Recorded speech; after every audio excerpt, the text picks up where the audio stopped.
పక్షవాతం ఉన్న వాళ్ళకి, బ్రెయిన్ స్ట్రోక్ ఉన్న వాళ్ళకి, వాళ్ళకి కూడా ఈ మతిమరుపు వచ్చే ఛాన్సెస్ ఉంటూ ఉంటాయా?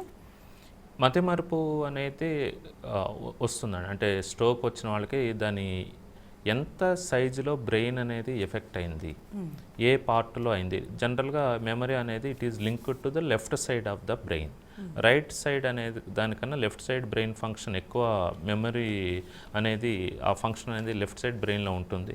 సో ఆ బ్రెయిన్లో మీరు అన్నట్టు పక్షవాతం అనేది బ్రెయిన్ స్ట్రోక్. ఆ బ్రెయిన్ స్ట్రోక్ అనేది ఎంత ఏరియాలో వచ్చింది, చిన్న blood clots may not effect, కానీ పెద్దది బ్లడ్ క్లాట్ ఒకవేళ లెఫ్ట్ సైడ్ వస్తే జనరల్గా ఎఫెక్ట్ అయ్యే అవకాశం ఉంటుంది ఈ మెమరీ లాస్కి. దీనికి కనుక మనము కొన్ని మెడిసిన్స్ ఉంటాయి.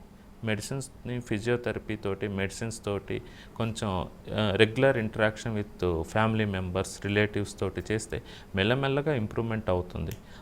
ఒక్క స్ట్రోక్ అనే కాదు, జనరల్గా మేము హెడ్ ఇంజురీలో చూస్తుంటాం. As a neurosurgeons we see post head injury, అంటే చాలా పెద్ద బ్లడ్ క్లాట్ అయింది, సివియర్ హెడ్ ఇంజరీ. హెడ్ ఇంజరీలో మైల్డ్, మోడరేట్, సివియర్ ఉంటాయి. సివియర్ హెడ్ ఇంజరీ ఉంది, కోమా స్టేజ్లో ఉన్నారు, కోమా నుంచి బయటకు వచ్చిన తర్వాత కొంచెం రీకలెక్టింగ్, ఫ్యామిలీ మెంబర్స్ని చూడటం కానీ, థింగ్స్ కానీ కొంచెం ఇబ్బంది పడుతున్నారు అనేది మేము ఆ రికవరీ ఫేజ్లో ఈ మెమరీ డిస్టర్బెన్స్ అనేది చూస్తూ ఉంటాము. ఇటువంటప్పుడు కొన్ని మందులు వాడుకొని ముందు పేషెంట్ కంటే ఈ రిలేటివ్స్ ఎక్కువ యాంగ్జైటీ పడకుండా, టెన్షన్ పడకుండా వాళ్ళని కనుక మనము ఎంకరేజ్ చేస్తూ, వాళ్ళని ఎంకరేజ్ చేయాలి రీకలెక్ట్ చేయటానికి. వాళ్ళు మర్చిపోయారు అని వాళ్ళని ఇంకా ఎక్కువ వాళ్ళ మీద మనము స్ట్రెస్ చేయకూడదు.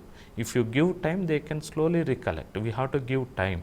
అండ్ సెకండ్ థింగ్ ఈజ్, అందరికీ మనం తెలుసుకోవాల్సింది, బ్రెయిన్లో ప్లాస్టిసిటీ అనేది ఒక ఫంక్షన్ అనేది ఉంటుంది. ప్లాస్టిసిటీ అంటే ఏంటంటే ఎప్పుడైనా బ్రెయిన్ ట్యూమర్స్ వల్ల కానీ, హెడ్ ఇంజురీస్ వల్ల కానీ, బ్రెయిన్ స్ట్రోక్ వల్ల కానీ ఏదైనా ఒక కారణంతో ఒక ఏరియా బ్రెయిన్ ఫంక్షన్ అనేది డిస్టర్బ్ అయితే, చెయ్యకపోతే ఇంకో area it will take that function.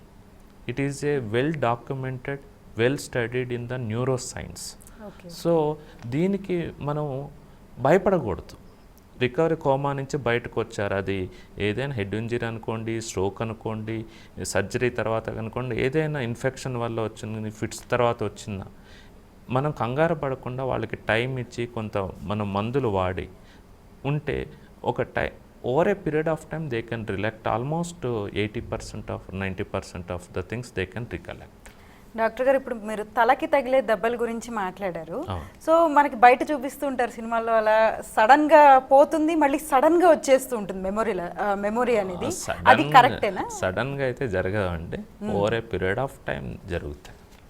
Over a period of time మెల్లమెల్లగా గ్రాడ్యువల్ ఇంప్రూవ్మెంట్ అనేది మనం రియల్ లైఫ్లో చూస్తూ ఉంటాం.